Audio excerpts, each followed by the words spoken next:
दिए है कि तुझे गांडीव उठाना होगा, इन अधर्मियों को समाप्त करना होगा, तभी धर्म का स्थापना होगा। ये सारा काम तू नहीं कर रहा है पार्थ, मैं कर रहा हूँ, तू इसका निमित्त मात्र है। तुझे सुयश देने के लिए मैं एक कार्य को करा रहा हूँ, इसलिए इसमें तू बिल्कुल डर मत, तू कर। अब गांडीवधारी अर्जुन उठ खड़ा होता है और भगवान श्री कृष्ण को कहता है कि अब ले चलिए, युद्ध के लिए मैं तैयार हूं। तो वहीं पे संवाद कहाँ चल रहा है? धृतराष्ट्र और संजय। संजय को दिव्य दृष्टि मिला हुआ है वेद व्यास द्वारा। वो पूरा कहानी को स्क्रीन पर देख रहे हैं और अंधे धृतराष्ट्र को समझा रहे हैं। कहते हैं कि देखने के बाद में, हे राजन, राजन यानी उनका राजा है ना, धृतराष्ट्र राजा है, हे राजन, ये सारे बात को सुनकर मैं तो आज धन्य हो गया, क्योंकि भगवान की कृपा से आज मुझे भी सुनने के ये प्राप्त हुआ है, इसलिए मैं आज धन्य हुआ। उसी प्रकार से वो धन्य मानते हुए और अंत में कहते हैं कि जहां योगेश्वर श्री कृष्ण है, जहां धनुधारी अर्जुन है, वही लक्ष्मी है। क्या है? जहां श्री कृष्ण है, जहां धनुधारी अर्जुन है, वही लक्ष्मी है, विजय है, वैभव है और नीति का स्थिर निवास है। इस प्रकार से कहते कहते संजय अपना गंतव्य समाप्त करते हैं। इति श्रीमद् भागवत गीता उपनिषद ब्रह्म विद्यायाम योग शास्त्रे श्री कृष्ण अर्जुन संवादे मोक्ष न्यासो गो नमाष्टम 10वां अध्याय पूर्णम। इसके पश्चात यहाँ पर गीता का 18वां अध्याय समाप्त हो रहा है।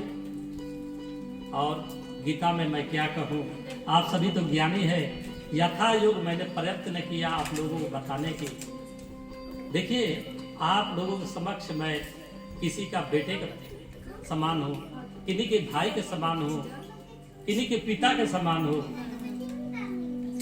आपका बीच का ही हूँ मैं, कोई गैर नहीं, कहीं से आया नहीं। लेकिन परमात्मा की कृपा है कि आज उन्होंने मुझे अपने वचनों को प्रकाशित करने के लिए निमित्त मात्र बनाया कि मैं भगवान की वाणी को आप सभी के समक्ष रख सकूं। और इसका श्रेय जाता है किनका? इस कुटुंब के मालिक श्री विजय कुमार जी और संजय कुमार जी और राजेश कुमार जी, सॉरी, इसलिए संजय बोल दिया कि संजय ही बोल रहे थे ना गीता में।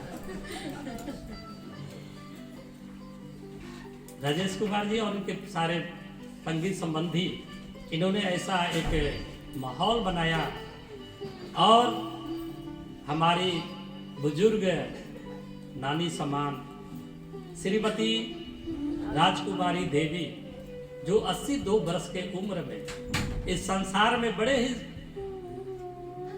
पुण्य करके यहाँ से चली गई, आज हम लोग के बीच नहीं है। कल उनका 10 कर्म होने वाला है ना जी, उनका 10 गात्र होगा कल को। उसके बाद में इनके परिवार श्राद्ध भोज भी कराएंगे, वो भी आमंत्रण देंगे, अवश्य आइएगा।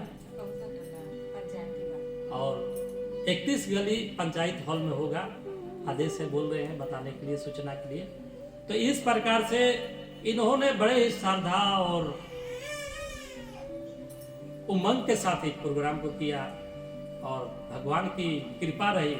मैं तो 26 तारीख को गत 26 अगस्त को भारत जाने वाला था, लेकिन आप भी सभी जानते हैं कि मेरे परिवार में एक ऐसी घटना घटी जिसकी वजह से मैं भी अपने टाइम को आगे बढ़ाया। पुनः 23 तारीख इसी माह को मैं आप सभी की कृपा से, आप सभी के आशीर्वाद से, इसी ज्ञान के उपार्जन के लिए, साधु संग करने के लिए, गुरुओं के सानिध्य में रहने के बाद में इसके और आगे बढ़ाया जाए। ब्रह्म देश में प्रचार प्रसार के लिए मेरे मन में बड़ी भावना बनी है। इसको पूर्ण करने के लिए मैं 23 सितंबर को जाने वाला हूँ और आप सभी का आशीर्वाद चाहता हूँ कि मैं जाऊँ, वहाँ पर मेरी इच्छा पूर्ति हो, आपका आशीर्वाद मिले और उसके बाद आने के बाद में मैं ब्रह्म देश में ऐसा ही भगवान के वचनों का, भक्ति को प्रचार प्रसार कर सकूं ये आपसे मैं सभी से आग्रह करता हूँ।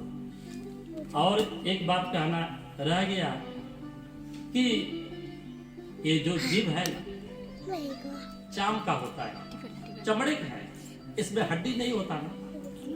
ये चाम का जीभ कभी भी लड़खड़ा सकता है, कभी गलत शब्द भी निकल सकता है। शायद मुझे कहने में समझाने में कहीं कोई आपके दिल पर ठेस पहुंचने वाली शब्द निकल गई हो तो मैं आप लोग को दुख देने के लिए नहीं कहा, मेरे उद्देश्य ये नहीं था। मैं भावावेश में आकर समझाने के भाव से मैंने कुछ गलत शब्द अगर उपयोग में ला दिया गया हूँ तो उसके लिए सभी से क्षमा चाहता हूँ। और दूसरी बात, कहा जाता है कि घी के लड्डू टेढ़ो भला। तो ये आप समझिए कि आप सामने के जो मैं परोस रहा हूँ, ये लड्डू आपको सामने टूटा फूटा टेढ़ा बेड़ा होगा, लेकिन ये गारंटी लेता हूँ कि वो शुद्ध है, वो घी से बना हुआ लड्डू है। इसमें बिल्कुल मैं ना साउंजी डाला हूँ, ना पेड़ी डाला हूँ, कुछ भी नहीं डाला, सिर्फ डाला है तो शुद्ध ज्ञान को डाला है। इसलिए उस लड्डू को आप टेढ़ा मेढ़ा मत समझना, उसको शुद्ध और स्वादिष्ट समझकर ग्रहण कर लेना। तो इस प्रकार से मैं कहते कहते अब समय का भी अभाव है, आज अंतिम दिवस था इसलिए कुछ कह दिया आप सब लोग के सामने।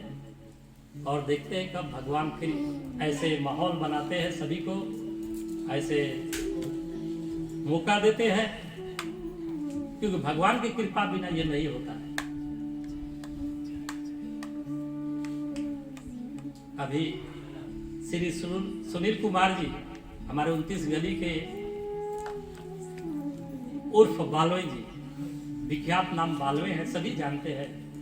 यहाँ पर तो कोई बाहर का आए नहीं, बालवे मतलब सब समझते हैं कौन है। श्री विश्वनाथ मास्टर जी के सुपुत्र, ज्येष्ठ पुत्र श्री बालवे जी, उन्होंने अपना इच्छा व्यक्त किया कि मैं इस सत्संग में अपने ओर से कुछ सभी को जल खावे के लिए, जलपान के लिए अदरक का चाय और चाना भी लेके आए हैं। सभी सहर्ष स्वीकार कीजिएगा, इसमें किसी प्रकार का दोष नहीं है, क्योंकि ये परिवार द्वारा दिया जाने वाला सामान नहीं है, वस्तु नहीं है, सभी पा सकते हैं। क्योंकि जब तक ऐसे प्रोग्राम होते हैं तो घर का परिवार को कुछ देना लेना खाना पीना उचित नहीं समझा जाता, इसलिए आज तक सिर्फ जल और मीठा पेय का ही दिया जाता था। लेकिन आज आपको खाने के लिए कुछ स्पेशल आया है, तो अवश्य पाकर ही जाइएगा। और इसके बाद में हम अंत में उस आत्मा के प्रति उसके उपरांत एक छोटी सी, सभी अपने अपने स्थान से ध्यान से बैठ जाएंगे, एक बार हरि नाम गुणगान करते हुए उसके उपरांत शांति पाठ, आत्मा के शांति के पाठ, और उसके पश्चात सर्वे भवन्तु के बाद सर्व शांति पाठ करेंगे। अभी सभी अपने अपने स्थान पे बैठ जाए, सावधान हो जाए, यहाँ तक इसमें रम जाए, भक्ति में लीन हो जाए। मैं एक ऐसे भजन को आप सभी के सामने समक्ष पेश करने जा रहा हूँ।